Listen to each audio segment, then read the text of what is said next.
নমস্কার সবাইকে, রিয়াজ ট্রাভেলগের একটা নতুন পর্বে আপনাদের সকলকে স্বাগত জানাই।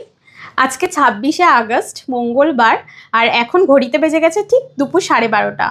আর আজকের ব্লগটি আমি এখান থেকে শুরু করছি। আমরা সকলেই জানি আগামীকাল 27শে আগস্ট বুধবার গণেশ চতুর্থী। তো আমার কাছে খুবই গুরুত্বপূর্ণ একটি দিন কালকে, কারণ প্রতি বছর আমি আমার বাড়িতে গণেশ পুজো করে থাকি। তো প্রতি বছরের ন্যায় এবারও আমাদের বাড়িতে আমরা ছোট করে একটু গণেশ পুজোর আয়োজন করেছি। তাই এখন আমি, আমার বাবা আর আমার ভাই, আমরা তিনজনে যাচ্ছি এখন গণেশ ঠাকুরকে নিয়ে আসতে আমাদের বাড়িতে। তো কিভাবে যাচ্ছি, কোথায় যাচ্ছি এবং কিভাবে পছন্দ করে নিয়ে আসছি ঠাকুরকে আমাদের বাড়িতে, সম্পূর্ণটাই আপনাদের সাথে শেয়ার করব। তো চলুন যাওয়া যাক।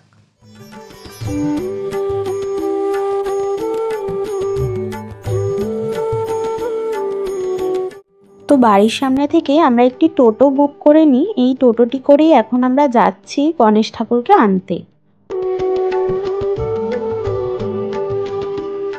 টোটো করেই আমরা এখন চলে যাচ্ছি সোদপুরের পালপাড়াতে। বলতে বলতে আমরা এখন চলেও এলাম পালপাড়ার একটি দোকানে।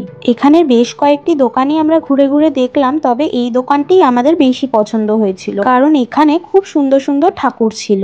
তো এখান থেকে আমরা একটি ঠাকুরের মূর্তি পছন্দ করে নিয়ে নিলাম।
সুপ্রভাত সবাইকে। আজকে 27শে আগস্ট বুধবার গণেশ চতুর্থী। তো সকাল সকাল উঠে পড়েছি আমরা ঘুম থেকে, সমস্ত পুজোর যোগাযন্ত্র হয়ে গেছে, সব কিছু গোছানো হয়ে গেছে, আমরাও রেডি হয়ে গেছি। এখন ঘড়িতে বাজে 11টা, আর এখনও পর্যন্ত ঠাকুরমশাই আসেনি। ঠাকুরমশাই আসার কথা ছিল 9:30টার সময়, কিন্তু অনেক বুঝতেই পাচ্ছেন পুজোর অনেক চাপ ঠাকুরমশাইয়ের ওপর, অনেক পুজো হচ্ছে। তো উনি এখন আসবেন, আসলে পুজো শুরু হবে। তো সম্পূর্ণ পুজোটাই আপনাদের সাথে শেয়ার করব, সঙ্গে থাকবেন। চলুন এখন একটু ডেকোরেশনটা আপনাদের দেখিয়ে দিই।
ঠাকুরমশাই এইমাত্রই আসলেন পুজো করার জন্য। তো এখন ঠাকুরমশাই একটু গুছিয়ে নিচ্ছে। মোটামুটি আমাদের সমস্তই গোছানো হয়ে গেছে, ঠাকুরমশাই তাও নিজের মতো করে একটু গুছিয়ে নিচ্ছে, তারপরেই পুজো আরম্ভ হবে। ঠাকুরমশাই যোগাযন্ত্র করছে, মা মাসিও রেডি একদম যোগাযন্ত্র করছে, ঠাকুরমশাইকে সাহায্য করছে।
তো অনেকক্ষণ পরে আবার আমি ব্লগটা কন্টিনিউ করছি, কারণ তখন পুজোরটা তো আপনাদের সবাইকে দেখালাম যে পুজো হচ্ছিল, ঠাকুরমশাই এসেছিল, তো অনেকটাই লেট হয়ে গেছিল পুজোটা শেষ হতে হতে। মোটামুটি 1:30টা মতো বেজে গেছিলো পুজোটা শেষ হতে। তো তারপরে অ্যাকচুয়ালি মানে সমস্ত লোকজন আসা শুরু হয়ে গেল, তো এতটাই ব্যস্ত হয়ে পড়েছিলাম আর তাই জন্য ভিডিওটা কন্টিনিউ করা হয়নি। তো এখন অনেকটাই রাত হয়ে গেছে, রাত 9টা বাজে এখন। মোটামুটি সমস্ত গেস্টরাই চলে গেছে, কেউ কেউ রয়েছে বাড়িতে, তারা থাকবে। তো এখন তাই ভিডিওটা কন্টিনিউ করছি, এখন একটু ফ্রি হলাম আমি, তাই জন্য এখন সবাই মোটামুটি আমরা একটু ফ্রি হয়েছি, তাই জন্য এখন ভিডিওটা কন্টিনিউ করতে পারছি। তো খাওয়া দাওয়ার কি আয়োজন ছিল কিছুই তো আপনাদের সাথে শেয়ার করা হয়নি, তখন ভিডিও করে উঠতে পারিনি আর কি। তো খাওয়ার মেনুতে কি কি ছিল আমি একটু বলে দিচ্ছি। খাওয়ার মেনুতে ছিল খিচুড়ি, লাবড়ার তরকারি আর বাসন্তী পোলাও, আর ছিল হচ্ছে তার সাথে আলুর দম, পায়েস, চাটনি আর হচ্ছে রসগোল্লা।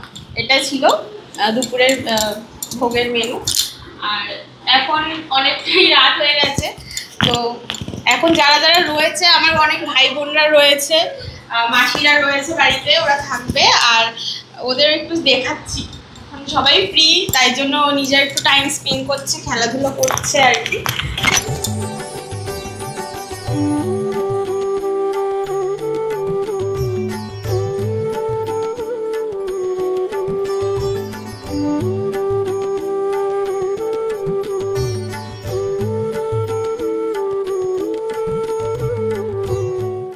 তো সব কিছুর মধ্যেই আজকের এই বিশেষ দিনটি খুব ভালোভাবে কাটলো। পুজোর সমস্ত কাজ খুব সুষ্ঠুভাবে সম্পন্ন হতে পেরেছে। অবশ্যই গণপতি বাপ্পার আশীর্বাদ ছিল বলেই সেটা হয়েছে। আর আগামী দিনেও সবসময় গণেশ ঠাকুরের আশীর্বাদ আমাদের মাথার ওপর থাকবে, এটাই কামনা করি, যাতে প্রতি বছর গণপতি বাপ্পার পুজো আমরা আরো ভালোভাবে করতে পারি। ব্যস্ততার মধ্যেও দিনটি এত ভালোভাবে কাটাতে পেরে আমাদের খুবই ভালো লেগেছে। আমন্ত্রিত সকলেই এসেছিলেন, সকলের সাথে সময় কাটাতে পেরেও খুব ভালো লাগলো। যদি ভিডিওটি ভালো লাগে অবশ্যই লাইক, শেয়ার অ্যান্ড সাবস্ক্রাইব করে দেবেন। দেখা হচ্ছে নেক্সট ব্লগে, সাথে থাকবেন। শুভরাত্রি।